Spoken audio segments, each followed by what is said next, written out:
Ну, все мы со школы знаем совершенно такие распространенные, тривиальные, очевидные вещи. Вещи о том, что Пушкин заслужил свою первую ссылку за свободолюбивые стихи. Это речь идет о деревне, речь идет об оде «Вольность» и так далее. Ну, вроде бы все так. Надо учитывать только одну очень важную вещь. Власть тогда была чрезвычайно чуткой, примерно как она является и сегодня. Вот на каждое, вот на каждое шевеление не по уставу, не по закону, она реагировала очень четко и внятно. При том, что если с сегодняшних позиций посмотреть на эти стихотворения, то в них нет ничего крамольного, в них нет ничего антигосударственного, в них нет никакого даже намека на призыв к свержению самодержавного строя, к критике самодержавного строя и так далее, и так далее. Что напрягало, что пугало, что заставляло так смотреть на Пушкина косо, это его исходная позиция, которая была и прямо, и косвенно выражена в этих стихотворениях. Хотя сразу оговорюсь, что стихотворения менее всего были причиной ссылки южной. Основной причиной было ненормированное поведение Александра Сергеевича. Хулиган был жуткий, нахал был фантастический, наглец невероятный, человек-вызов, человек в своем поведении демонстративно нарушавший все принятые в том обществе нормы, законы и так далее. А стихотворения пошли в добавку. Но о Пушкине хулигане как-нибудь в другой раз, а сегодня о Пушкине поэте. Так вот, исходная позиция того, что мы называем вольнолюбивой лирикой Пушкина, это позиция, которую можно сформулировать примерно так. Проблема не в том, что власть самодержавна, а проблема в качестве самодержавия. Если самодержец разумен, сдержан, просвещен, опирается на законы и при этом остается человеком, то никаких претензий к самодержавию нет и быть не может. На этом Пушкин стоял всю свою жизнь, вплоть до 1837 года. Его не волновало самодержавный строй или не самодержавный. Его волновало качество самодержавной власти, качество самодержца. Поэтому, когда он и высказывался критически о самодержцах, он критиковал их человеческие качества, которые имели продолжение в их политике. Вот такого не должно быть по Пушкину.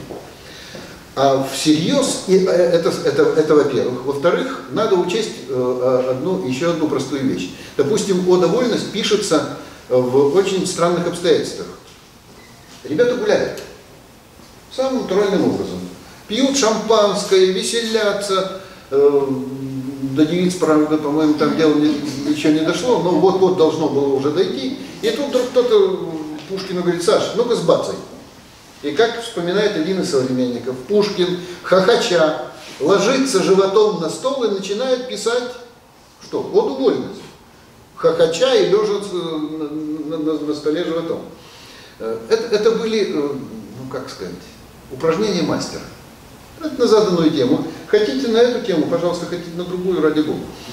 Вот. А всерьез Пушкин начал задумываться над этой темой и над вообще проблемой власти. Во-первых, в Борисе Годунове, это все Михайловская ссылка, во-первых, в Борисе Годунове, а во-вторых, в тот момент, когда он, находясь в Михайловской ссылке, узнал о восстании декабристов. Реакция Пушкина была, если судить по письмам, немножко неожиданной. Вообще, инерция подталкивает нас к мысли о том, что Пушкин должен быть солидарен с декабристами. Они восстали, они за свободу, они за вольность, они за гражданские права и так далее, и так далее. Все, что у Пушкина было, в принципе, так мило и интересно, и привлекательно, и так далее. Но вот разница. Одно дело, когда ты упражняешься риторически на эти темы, и другое дело, когда эти темы явлены тебе самой жизнью, причем в самом жестоком, в самом реальном, в самом полнокровном наполнении. Вот восстание, вот расстрел восставших из пушек картечью, вот гибель сотен людей. Мы же помним только 5 повешенных, а убито было на Сенатской площади 15 декабря 25 года вечером уже очень много народу. Перестреляна была масса солдат, а самое главное, пострадало гражданское население и мальчишки, которые облепили там деревья, чтобы смотреть на это все. Картечь, она же не различает, куда летит. И вот она как бы мыслимая история явилась тебе в своем реальном облике. И реагировать надо было уже не риторически, а совершенно конкретно и определенно. И вот что мы читаем в письмах Пушкина января 26 года, января и февраля 26 года. Жуковскому. «Я заговору не принадлежу, и с возмутителями 14 декабря связи никаких не имел». Дельвигу, февраль 21 года. «Никогда я не проповедовал ни возмущений, ни революции». Вяземскому, это уже лето. «Бунт и революция мне никогда не нравились». Испугался. Вот первое, что можно, первый вывод, который можно сделать из такой реакции, испугался. Элемент испуга был, безусловно. Пушкин прекрасно понимал, что он ни для кого не секрет, что он очень прочно связан с людьми, которые вышли на Сенатскую площадь, самыми разными связями, дружескими, человеческими, поэтическими, литературными там, и так далее, и так далее. И сколько раз в кругу будущих декабристов сам Пушкин произносил громокипящие речи и так далее. Он прекрасно понимал, что об этом власть не может не знать. И я допускаю такой вариант, что сидячи в Михайловском, Пушкин ждал колокольчика с жандармским офицером в кибитке. Ну, не случилось, слава Богу. Но это только одна сторона дела. Вторая сторона дела – это отпечатано в той же самой переписке с теми же самыми людьми. Пушкин в это время вообще, вот с декабря на январь 25-26 и всю первую половину 26 года, вплоть до июля, августа и так далее, Пушкин пишет только очень ограниченному кругу людей, самых близких друзей. Жуковскому, январь 26-го. «Я был в связи с большей частью нынешних заговорщиков». Дельвигу.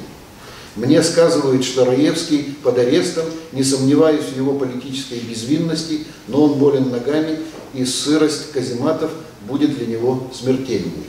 Плетневу, примерно тогда же. «Неизвестность о людях, с которыми находился в короткой связи, меня мучит». Дейвигу. С нетерпением ожидаю решения участи несчастных». Ему же, чуть попозже, 20-го, то есть сегодня, участь их должна решиться. Сердце не на месте. Сменился тон. Не то, чтобы сменился тон, это я неправильно сформулировал. Тон меняется в зависимости от темы. Когда Пушкин говорит о политике, он отрекается. Нет политических никаких связей, у меня с ними нет, политически я с ними не согласен. Когда он переходит на разговор о декабристах как друзьях, начинается открытое сочувствие.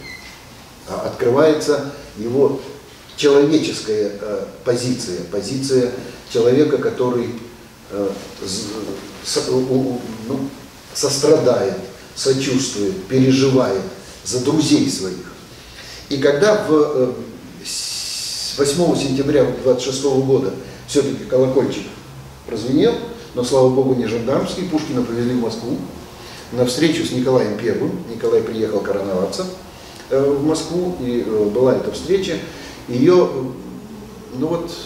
не было тогда технических средств записать бы эту встречу и эту беседу, было бы, наверное, чрезвычайно интересно. Но есть всякого рода реконструкции, которые вот с большей или меньшей степенью достоверности воспроизводят возможные темы разговора Пушкина с Николаем и так далее. И многие исследователи сходятся на мысли о том, что все-таки Николай задал Пушкину вопрос, где бы он был, если бы он был 14 декабря в Петербурге, и Пушкин, скорее всего, ответил ему, что был бы на Сенатской площади. Николаю этот ответ понравился. Понравился прежде всего потому, что я абсолютно уверен, что вот это все было уже известно, и что выборки из этой переписки были у Николая на столе, и он видел то же самое, что видим мы, политическое неприятие и человеческое участие, и он понимал, что Пушкин, когда говорит о том, что он был бы 14 декабря на Сенатской площади, он говорит о своей солидарности не политической, а сословной и дружеской. Из дружеских отношений, из дружеских соображений, из дружеской товарищеской солидарности я бы вышел на эту площадь. Николаю этот ответ понравился, но Николай тоже ведь был не дурак. Он тоже прекрасно понимал, что по большому счету, какая разница, из каких соображений ты вышел на Сенатскую площадь. Поэтому, выйдя с Пушкиным из той комнаты, где они вдвоем разговаривали, к публике Николай заявил, что он сегодня беседовал с умнейшим человеком в России, но надзор за Пушкиным Бенкендорфу стал не прекращать. Вот эта раздвоенность тоже присутствовала.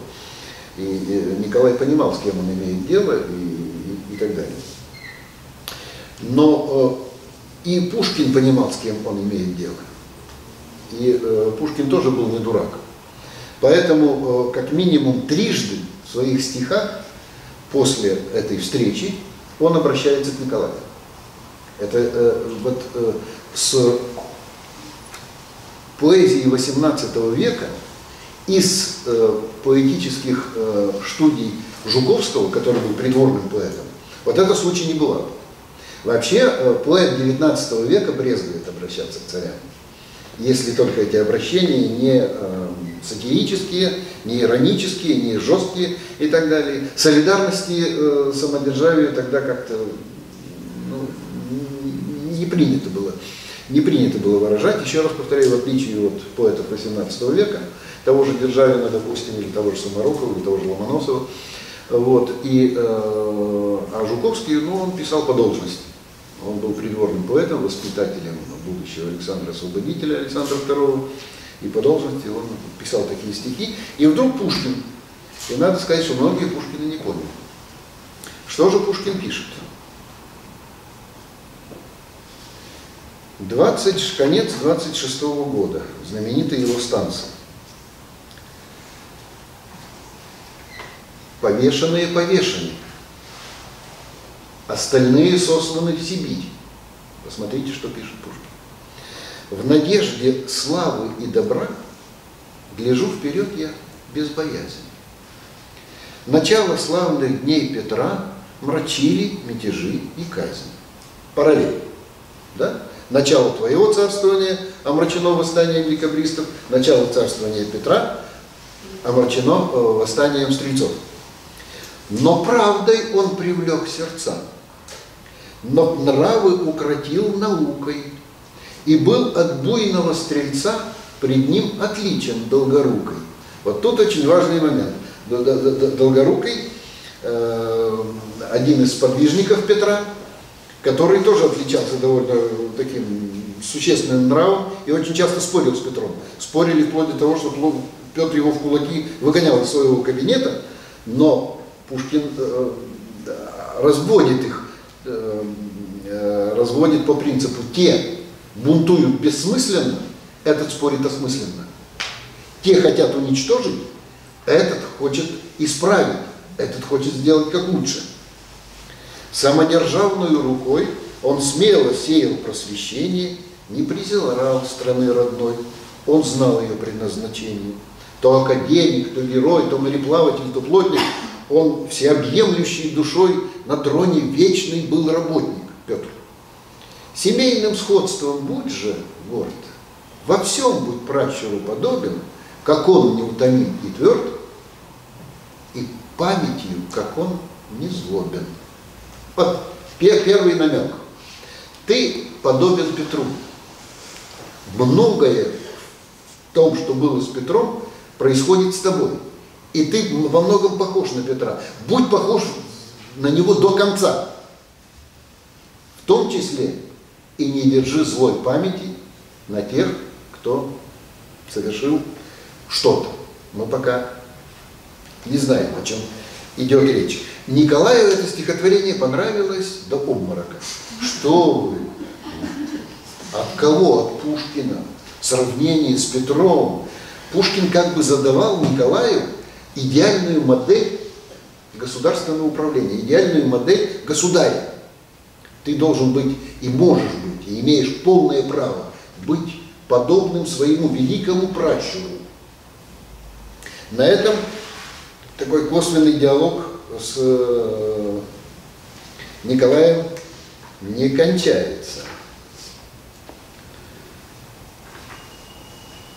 В 28 году, именно тогда, когда уже продолжали звучать недоуменные голоса, что это? Александр Сергеевич, автор «Кинжала», автор «Оды вольность», вдруг такие дифирамбы Николаю поет. Пушкин дает ответ. Он дрочливый был, он в стихах дрочливый. Стихотворение «Друзья». Ну, тут есть иронический оттенок в этом названии «Друзьям», потому что тут и прямые друзья, и друзья в кавычках, что называется, имеется в виду. Нет, я не льстец, когда царю хвалу свободную слагаю. Я смело чувство выражаю, языком сердца говорю. Его я просто полюбил. Он бодро, честно правит нами. Россию вновь он оживил войной, надеждами, трудами. О нет, хоть юность в нем кипит, но не жесток в нем дух державный. Тому, кого карает явно, он втайне милости творит. Текла в изгнании жизнь моя, влачил я с милыми разлуку, но он мне царственную руку простер, и с вами снова я. Во мне почил он вдохновение, освободил он мысль мою, и я в сердечном умилении ему хвалы не воспою. Я льстец. Нет, братья, льстец лукав. Он горе на царя накличет. Он из его державных прав одну лишь милость ограничит. Он скажет: презирай народ, глушишь природы голос нежный. Он, то есть льстец, скажет: просвещение плод, разврат и некий дух мятежный. Беда в стране, где раб и льстец одни приближены к престолу, а небом избранный певец молчит, потупя очень долго. Очень показательное стихотворение. Пушкин продолжает начатую в станцах линию на воспроизведение некого идеального образа Николая, в жизни очень далекого от этого идеального образа, но опять Николаю предлагается некая идеальная модель. И эта модель даже и оценивается, что какие-то шаги Николай делает в том направлении, в котором я надеялся, что он будет делать эти шаги. Тому, кого карает явно, он тайной милости творит, это прямой намек на то, что Николай помогал семьям некоторых декабристов.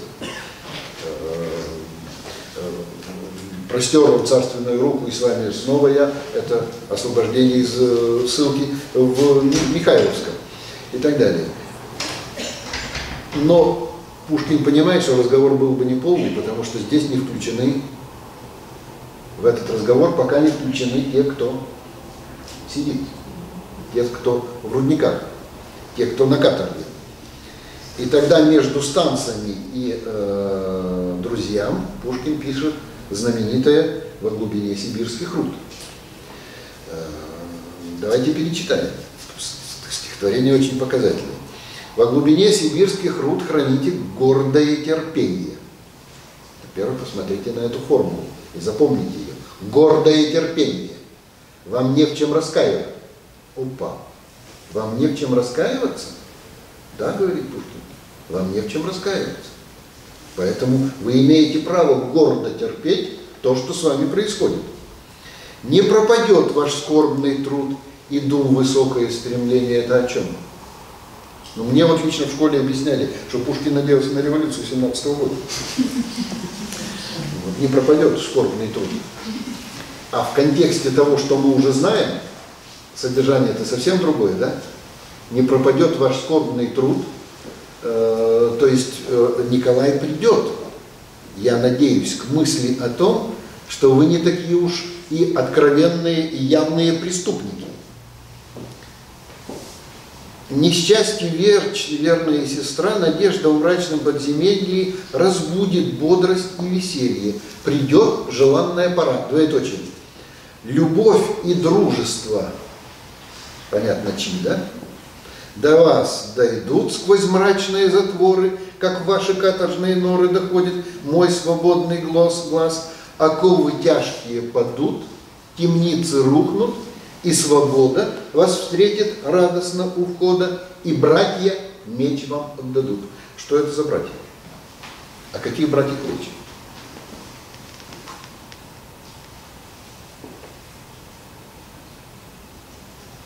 Братья-единомышленники. Братья, осознавшие, братья, ну, извините, те же самые дворяне, тот же самый дворянский класс, то же самое высшее дворянское общество, которое, как Пушкин считает, осознает то, что оно до сих пор не осознавало. Что осознает, лучше всего сказал Пущин.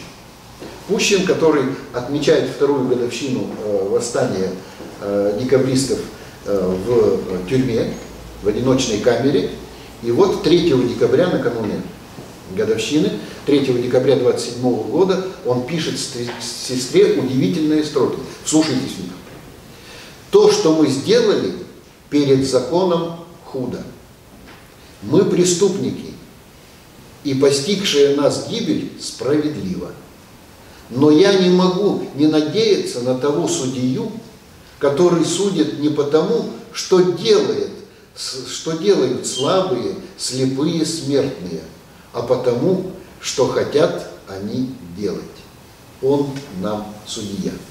Это по существу пушкинская позиция. Да, с точки зрения закона, они преступники. Да, они нарушили закон. Но они нарушали закон с какой целью? На что они надеялись? Чего они хотели? А хотели они не плохого, а хорошего. А хотели они не уничтожить, а исправить. А хотели они скорректировать ту ситуацию, в которой оказалась страна. А хотели они своей стране добра. И это должно быть осознанно.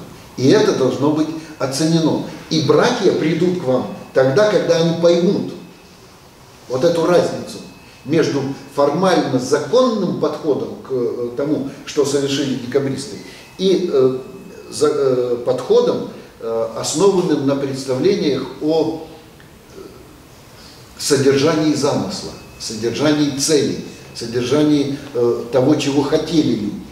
Вот у Пущина это очень точно разведено. Да, мы преступники, перед законом мы преступники, но и так далее. Вот эта позиция останется у Пушкина очень надолго, вернее навсегда. Как она родилась, из чего она родилась, мы об этом чуть-чуть попозже поговорим. А уйдет с этой идеей Пушкин так далеко, что он, во-первых, как вы помните, в своем завещании напишет о том, что потомки будут его помнить за то, что он милость к падшим призывал. А во-вторых, он ведь перед этим напишет еще одно совершенно замечательное стихотворение «Пир Петра I». Вот и в 1936 году он не оставляет надежды на то, что Николай будет брать пример с Петра. «Пир Петра I». Удивительный текст. Над Невою ровно резво вьются флаги пестрые судов.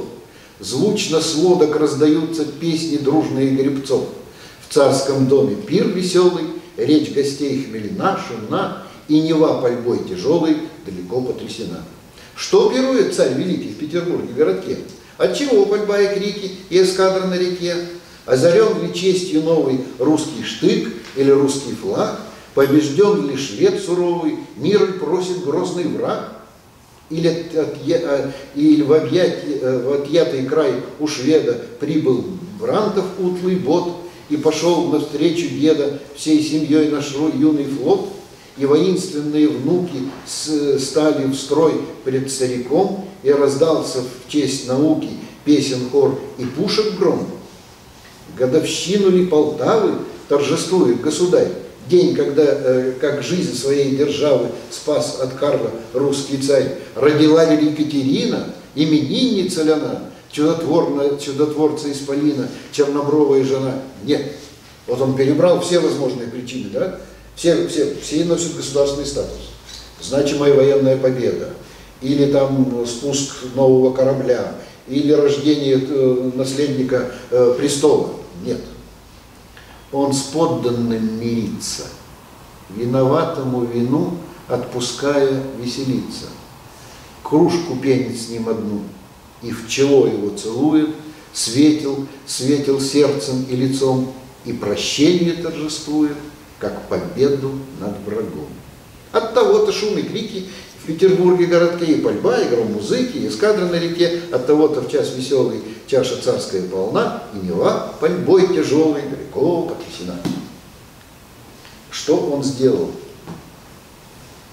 Он возвел акт милования, прощения подданного из сферы частного поступка. Ну, он захотел — казнил, он не захотел — освободил. В акт государственного значения. Он поднял акт милования со стороны государя в акт государственного значения и придумал вот этот самый замечательный ход. Милование превращает врага в сподвижника, в соратника. Милование, прощение, приближение врага к себе, бывшего врага к себе, увеличивает, усиливает тебя, умножает твои силы, умножает твои возможности. Но это только в том случае, если враг — это вот что-то вроде декабристов, людей, которые искренне хотели добра своей стране, но заблуждались, ошиблись в методах, которыми эта цель могла быть достигнута. Между этими стихотворениями есть одна глыба. Глыба под названием «Капитанская дочка». Вот «Капитанская дочка» вообще все расставляет на свои места, и эти стихотворения оказываются, ну вот как планеты вокруг Солнца. Они все, во-первых, оказываются мельче, а во-вторых, все они начинают светить этим светом, который издает «Капитанская дочка». Надеюсь, что более-менее «Капитанскую дочку» все мы помним, знаем. Я попробую сегодня провести только один сюжет, связанный с этим совершенно замечательным произведением, которое я не устаю перечитывать, и все время что-нибудь интересненькое там нахожу.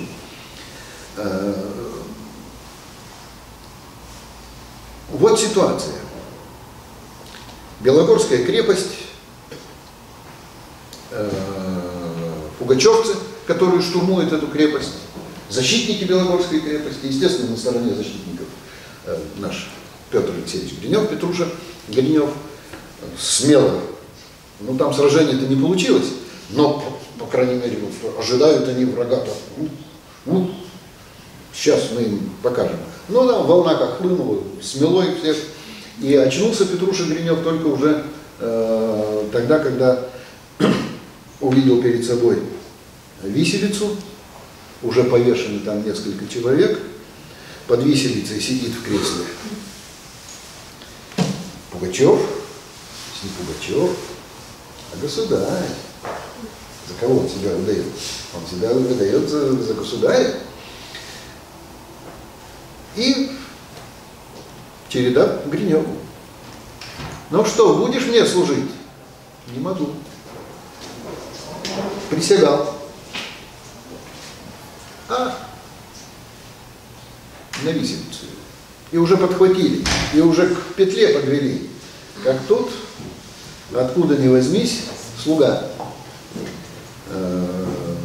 Гринева бросается Пугачеву в ноги и поминает ему ту самую сцену на постоялом дворе, и тулупчик, и так далее. Пугачев посмотрел, видимо, узнал, и ладно, бог с ним. Помиловал по существу, избавил от смерти. Но это же только начало, там будут дальше очень любопытные продолжения. Вот заканчивается казнь, заканчивается вся эта сцена казни, а заканчивается она страшно, потому что там появляется вдова повешенного капитана Миронова, и Пугачев с той же легкостью, с которой он освободил Гринева от казни, с той же легкостью приказывает, машет рукой, Миронову зарубили саблей. Снова Гринева берут под ручки и подводят к Пугачеву. А тот руку протянул. Целуй руку, благодари государя. Миронов стоит и думает, ну, ни за что, вот пусть хоть сейчас повесят, вот ни за что. Что делает Пугачев? Он убирает руку и говорит, отпустите его, барин одурел от радости.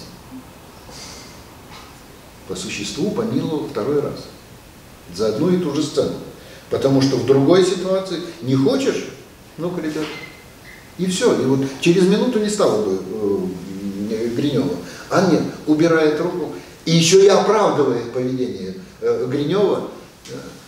Барин одурел от радости, бог с ним. Но ведь день-то не кончается, денек-то только разгорается. Вечером приходят за Гриневым снова. Государь хочет тебя видеть. А тут уже вот не на публике сцена-то. Один на один, глаз на глаз. Ну, во-первых, давайте зафиксируем странность поведения Пугачева. Ну, первый раз помиловал, еще можно понять. Ладно, это тот пацан, который мне заячий тулупчик подарил, ну ладно, бог с ним. А вот второй раз, это же публичное оскорбление. Непоцелованная рука государя – это публичное оскорбление. Пугачев его почему-то проглотил. Почему-то Пугачев перевел ситуацию в другой регистр, в шутку, замял, что называется, и так далее. Чего же заминал? Давайте разбираться. Может быть, следующая сцена вечером нам объясним. Сцена с глазу на глаз. Несколько минут продолжалось обоюдное наше молчание. Они вдвоем в комнате. Пугачев смотрел на меня пристально, изредка прищуривая левый глаз с удивительным выражением плутовства и насмешливости. Наконец он засмеялся, и с такой непритворной веселостью, что и я, глядя на него, стал смеяться, сам не зная чему. Чему смеются? Психологическая разрядка наступила. И Пугачеву, и Гриневу сцена, та ситуация далась нелегко. И Гриневу, и Пугачеву, оказывается, тоже нелегко. И вот она наступила, разрядка. Они узнали, люди узнали друг друга. А, так это ты, а это ты. Все, более-менее становится понятно. А дальше начинается очень примечательный разговор. Что, ваше благородие, струсил ты, признайся, когда молодцы мои накинули тебе веревку на шею? Я чаю небо совчинку показалось. А покачался бы ты на перекладине, если бы не твой слуга.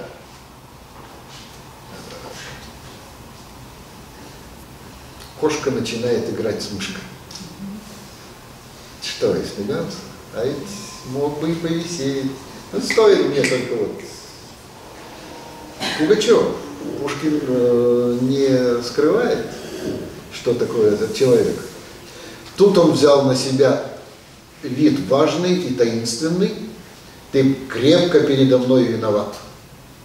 Но я помиловал тебя за твою добродетель, за то, что ты оказал мне услугу, когда принужден я был скрываться от своих недругов. Чего он несет?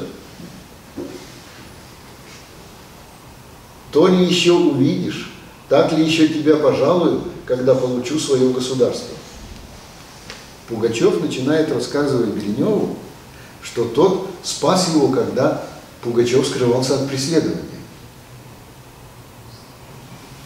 Гринев ни слухом, ни духом не знал в той сцене с провожатым, что это будущий государь-император, и что его преследует, и что, оказывается, он его спасает от этого преследования и так далее. В чем дело? Ставка повышается. Потому что дальше Пугачев начнет покупать Гринева. А я тебя и фельдмаршалом сделаю, и теми, пятыми, десятыми и так далее. И когда Гринев отказывается от всего, Пугачев, конечно, так его, тяжело это воспринимает, но расстаются они вообще замечательно. По ходу разговора Гринев вдруг находит великолепную формулу. Вот они разговаривают все-таки как государь с подданным. Пугачев, по крайней мере, так строит свой разговор. А Гринев вдруг находит совершенно удивительный ход. Он говорит, все-таки давай на мою сторону переходи, повоюй. Он говорит, сам ты вот подумай, вот сам ты себя на мое место поставь. Вот как бы это все выглядело? Для него неожиданный оборот. Почесал в затылке, говорит, да, согласен. Ладно. Дай хотя бы слово, что против меня воевать не будешь. И этого слова я тебе говорю, обнаглел, Гринев. И этого слова я тебе дать не могу. Я же офицер. Ладно, говорит Пугачев, езжай на все 4 стороны и делай все, что хочешь. Тебе за что? Вот за что? За что такое отношение? Оно ведь, вот если бы все на этом остановилось, то добро. Но у Пушкина же нет ничего случайного. Гринев перебирается в Белогорскую крепость, узнает о том, что там Швабрин как-то очень нехорошо обходится с Машей Мироновой, в которую он влюблен. И он, по сути, самовольно покидает Белогорскую крепость, потому что генерал, командующий защитой, вернее, Оренбург, он перебирается, потому что генерал, командующий защитой обороны Оренбургской крепости, не отпускает его. Гринев сам покидает, дезертирует по существу с поля боя. В одном из вариантов «Капитанской дочки» он едет за помощью к Пугачеву. Потом, видимо, Пушкин понял, что нет, тут как-то вот все прямолинейно. И в окончательном варианте «Капитанской дочки» у Пушкина они с Савельичем проезжают на лошадях мимо Бердской слободы. У Савельича лошадь захромала, он стал отставать. Гринев вернулся за Савельичем, и тут их сцапали пугачевцы и снова привели пред ясный очи. О, какое явление! Ты чего? Да вот тут, понимаешь, невесту. Кто там смеет, значит, сироту обижать из моих там? Ну-ка давай, будем разбираться. Начинает разбираться, Гринев признается, что обманул Пугачева. Это не просто девушка-сирота, это дочь капитана, повешенного тобою капитана Миронова. Пугачев, что ж ты мне-то об этом сразу не сказал? Вот опять на краю встали. Опять пора бы уже навести порядок в доме хозяину-то и поставить пацана на место. А нет, что-то его отпускает и говорит, бог с тобой, буду посаженным на твоей свадьбе. И Гриневу уже пришлось еще отбиваться от того, чтобы Пугачев здесь сыграл свадьбу с Машей Мироновой, еще был посаженным на свадьбе. А Гринев же умом-то понимает, завтра придут царские войска и с Гринева спросится и за эту свадебку, и за этого посаженного отца, так что мало не покажется. Нет, все-таки уговаривает Гринев, отпускает Пугачев Гринева и Машу Миронову, забыли же мы замечательную сцену. Ехидный же Пугачев, когда Гринев покидает эту самую слободу после сцены казни, Пугачев, они отлежают с Савельичем, их догоняет казак. Помните, замечательная совершенно сцена? Государь велел тебе подарить шубу со своего плеча за заячий тулупчик. И лошадь, а Гринев уже на лошади. Он ударит лошадь, на которой Гринев уже скачет. И полтину серебром, да я ее потерял, говорит, по дороге. Отыграл Пугачев ситуацию. Вот. Дальше Пугачев с Гриневым уже не встречаются. И единственный раз они встретятся, когда Пугачева привезли в клетке в Петербург. А до этого вспомним, что происходит. А происходят замечательные вещи. Заканчивается война, Гринева ловят как дезертира, судят как дезертира. На суде он мог бы выкрутиться, если бы сказал Маше Мироновой, но он, как он говорит в одном из внутренних монологов, я представил себе, что ее потащат тоже на самые эти допросы, и он не стал Машу Миронову упоминать. Следователь видит, что парень чего-то крутит, вертит, скрывает и так далее, ну и все. Его осуждают. Что делает Маша Миронова? Она делает ровно то, что хотел сделать в одном из вариантов «Капитанской дочки» Гринев. Она едет к Екатерине. Снова абсолютно зеркальная сцена. Зеркальная со сценой на постоялом дворе. Там Гринев не знает, с кем он имеет дело. Здесь Маша идет по саду, навстречу ей какая-то женщина в обыкновенном платье. Там все. И Маша не понимает, с кем она разговаривает. Так говорит, что вы сюда пришли, наверное, вы ищете какой-то защиты там и так далее. Маша произносит замечательную фразу. Я еще не правосудие, а милосердие. Девочка, подожди, разберемся. Исчезает, потом за Машей приходят, точно так же, как приходят за Гриневым, приводят в зал, она смотрит, батюшки мои, а это императрица Екатерина. И так говорит Маша, не переживай, дело твое мы разобрали, твой жених ни в чем не виновен, оказывается, и надо-то всего 15-20 минут, или сколько там, полчаса или час, которые прошли с момента первой встречи, жених твой не виновен, я его милую, и зная, что ты девушка небогатая, я дарю тебе приданое на свадьбу.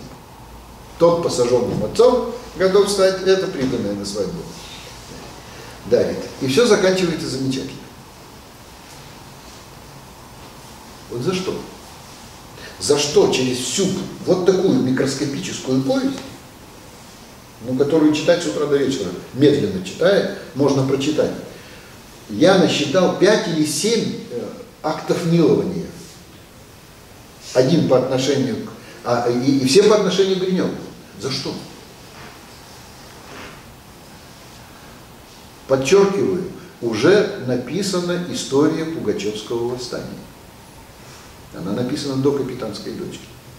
Там Пугачев совершенно другой. Там реальный исторический Пугачев, жестокий, беспощадный, кровожадный. Вот тот, который один раз только проклевывается в «Капитанской дочке», когда он рассказывает легенду о вороне и соколе. Лучше один раз живой крови напиться, чем всю жизнь падами питаться. Кровь-то, живой крови напиться. Это о чем? Так вот, в чем дело?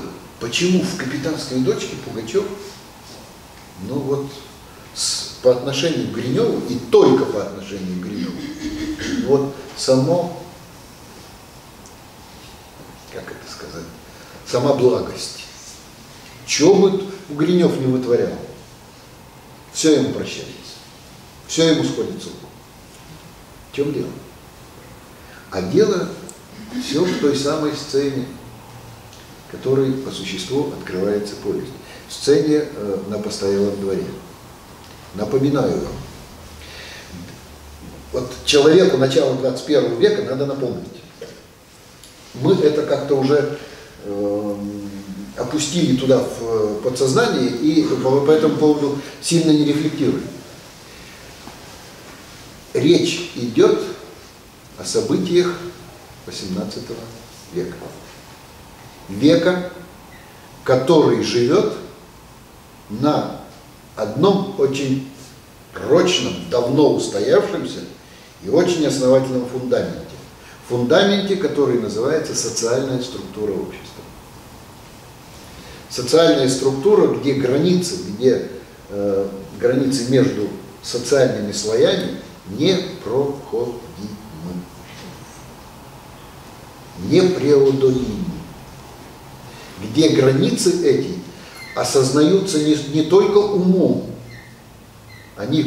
представление о них впитывается с молоком матери, оно живет где-то в позвоночнике, где-то в спинном мозге.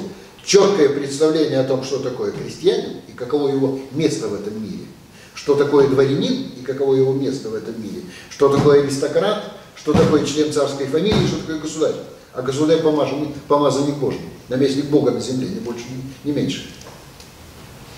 Поэтому, когда вот нынешние наши политики трындят по поводу того, что Николай подписал отречение, и все, он же не государь. А что, он подписывал договор, когда государем становился? В русской традиции, национальной традиции, государь не есть результат согласия человека с обществом. Это результат согласия человека с небом. Неотменимое согласие. Возвращаюсь. Теперь с этой точки зрения посмотрите на то, что происходит на постоялом дворе. Ну вот еду я в бричке, начинается метель. Ой, елки-палки, что же такое-то? Как жить-то дальше? Как выбираться из этой метели? Появляется человек. Говорит, так, ну а вот оттуда жилом тянет. Жильем, то есть. Поехали. Ну, поехали. Дорогу знаешь, ну, поехали. Приходит. Мужик. А я дворянин, потомственный, я офицер. Ну, помог и помог, да? Да. Заходит Гринев на постоялый двор, а этот хозяин уже несет самовар. Ну, греться же надо. Чайник. А где провожатый? Первая фраза, которую произносит Гринев. Какое тебе дело к делу? Он сослужил, он свое дело сделал, он сослужил службу тебе. Нет. А где провожатый? Здесь я, а провожатый уже на печке греется. Здесь я барин. Я подал ему стакан чая. Так что, трудно сказать, иди сюда, наливай. Я подал ему стакан чая. Что делает Пугачев? Он говорит, нет, барин, чай не казанское питье. Ты бы мне стакан вина налил. Что должен сделать на месте Гринева любой другой? Да пошел вон. Нет. Налей. Он хозяин. Налей. Хозяин наливает ему стакан вина, подает, тот выпил. Спасибо тебе, барин, все. На следующее утро. Ну все, уже забыть пора. Уже чаю попили, тот вина уже попил, уже отогрелись, уже метель кончилась, уже дальше надо ехать. Где провожатый? Да что он тебе дал, этот провожатый? Нет, где провожатый с утра? Вместо доброго утра. Тут я барин. Тут Гринев попадает в очень сложное положение. Деньги все у Савельича. Вот вообще обратите внимание на отношения Гринев и Савельич. Барин и слуга. Там еще кто барин, а кто слуга, еще посмотреть надо, кто хозяин положения. Вот. дай ему тулупчик, заячий. Да куда ему тулупчик, он его на свои плечищи наденет, порвет. Так оно и получилось. Пугачев натащил этот тулупчик на плечи, треснули по швам. А нет, дай. Что происходит? Потом в Пушкиноведении, если вы соберете все, что написано про капитанскую дочку, в каждых 9 из 10 томов будет написано за тулупчик Пугачев милует Гринева. Помнит тулупчик. Хорошо, за тулупчик. А какой такой тулупчик Маша Миронова Екатерине дарила? Может, стакан вина подносила? Тоже нет. А Екатерина тоже милует Гриневу. Что происходит? Происходит удивительное, поразительное, для начала XIX века практически невозможная в русской культуре вещь. Человек выстраивает свои отношения с другим, легко перешагивая через все социальные барьеры, через все социальные границы. Он начинает строить отношения с другим человеком, как человек с человеком, а не как офицер и дворянин с каким-то то ли каторжником, то ли беглым мужиком, то ли кто его, черт его там знает. И Пугачев помнит и ценит это отношение к себе и начинает платить Гриневу тем же самым. Перед ним царский офицер, перед ним враг, а Пугачев перешагивает через эту границу, Пугачев перешагивает через этот непреодолимый водораздел, для других непреодолимый водораздел, и продолжает то, что начал Гринев. Строить уже свои отношения с Гриневым, как отношения человека с человеком, преодолевая, разрушая ту границу, которая существует для всех остальных. Екатерина здесь тоже появляется совершенно не случайно. Екатерина здесь появляется как Николай появляется в станциях и в двух других стихотворениях, которые мы читали, как идеальный образ монарха, способного переступить через закон во имя человеческого результата. По закону и Екатерина должна была Гринева казнить. Или, по крайней мере, отправить на каторгу, или там в тюрьму и так далее, и так далее. Но оказывается, что по Пушкину, что закон излишне механистичен. Даже если следовать ему вот от сих до сих, не имея в виду нынешнее наше законодательство и все правоприменительные особенности, если применять закон от сих до сих, он все равно оказывается не универсальным, потому что он не наполнен человеческим содержанием. Человек, владеющий законом, человек, владеющий правом, даже если не законом, а правом, должен по Пушкину всегда наполнять это право и этот закон человеческим содержанием. Если этого нет, то все распадается. А если это есть, тогда вершится высшая справедливость. Справедливость, которая стоит над законом и которая окончательно гармонизирует все отношения. Когда мы с вами в позапрошлый раз, по-моему, или в прошлый, не помню сейчас, говорили о законе и благодати, я тогда отчасти сознательно свернул этот разговор и не стал его более подробно разворачивать, имея в виду, что у нас будет сегодняшняя встреча. Напоминаю, может быть, кого-то не было на той лекции, один из первых, если не первый памятник древнерусской литературы, слово о законе и благодати митрополита Илариона. Произведение, которое противопоставляет закон Моисея, изложенный в Ветхом Завете, благодати, как началу, объединяющему Новый Завет. По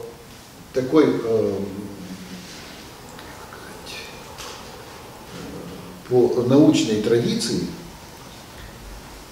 и по содержанию слова о законе и благодати, Новый Завет – это текст, обрисовывающий или регламентирующий, или формирующий нового человека, отличного от ветхозаветного человека. Ветхозаветный человек живет по законам Моисеевым. Новый человек Нового Завета живет по законам Иисуса Христа. И одно из центральных и одно из важнейших начал новозаветных – это представление о Господней благодати как начале Бога в каждом человеке, как зерне Божьего замысла. Мы же все вроде как по замыслу Его созданы. И в каждом человеке живет это начало.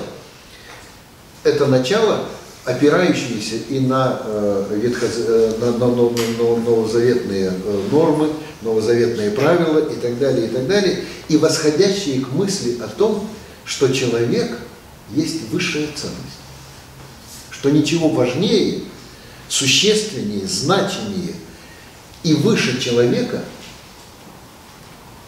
на земле не существует. Он тварное, он производное от самого Господа, от самого Творца. И в нем живет это самое благодетельное начало, которое, как это сказать, не присутствует тебе как знание, не присутствует тебе как что-то, что ты почерпнул извне. Вот сел учитель и научил тебя, вот в тебе есть божеское начало. А то, что ты сам ощущаешь как свою неотъемлемую часть, как часть, данную тебе от твоего рождения, и ту часть, которую ты должен холить, лелеять и выращивать в себе. Вот это и есть представление о благодати. О благодати как божественном начале, которое в нужных условиях, которое в соответствующих условиях начинает наполнять человека своим содержанием. Пушкин через очень длинную дистанцию вдруг почему-то, я до сих пор не представляю себе почему, вдруг выхватывает эту религиозную, эту христианскую, это по существу православную. В католичестве эта мысль очень слабо представлена, а вот в православии она очень сильно представлена. Это православное начало, и начинает реализовать его в своих представлениях о том, что каким может и должен быть человек. «Капитанская дочка» – это повесть не о том, что было. Это повесть о том, что бы могло быть с этими людьми, если бы в них вот присутствовало это божественное начало. Это начало, утверждающее человека как высшую ценность, утверждающее человека как высшую значимость, помимо любых расовых, классовых, социальных, языковых, национальных и так далее барьеров. Благодать снимает все барьеры. Благодать обнажает в человеке сущностное человеческое начало и объединяет не человека с человеком, а это начало с этим началом. Отсюда, между прочим, вот все эти связанные с православием, эти объединяющие культурные традиции, объединяющие культурные тенденции и так далее. Вот мы привыкли жить семьями, мы привыкли жить родами, мы привыкли жить какими-то вот большими массивами. У нас человек значим тогда, когда он обернут вот в несколько оберточек, там, семья, род, дальние родственники, еще более дальние родственники и так далее, и так далее. Все это тут присутствует. Если собрать оба сюжета о Николае и о Пугачеве и Екатерине в одно целое, то перед нами идеальная модель государства, государственных отношений и, самое главное, межчеловеческих отношений. Тут ведь еще есть промежуточное звено Дубровский. Помните, есть два соседа, Дубровский и Троекуров, совершенно верно. Что такое имение Троекурова? Это разбойный, как это сказать, разбойный дом. Сам Троекуров своеволен, своенравен, живет так, как ему хочется, и настаивает на своем праве на этом. Его крестьяне точно такие же бандиты, как и он, что называется. Не случайно они все их поведение похоже на поведение шайки, разбойников. Оно так потом и происходит, когда поджигается имение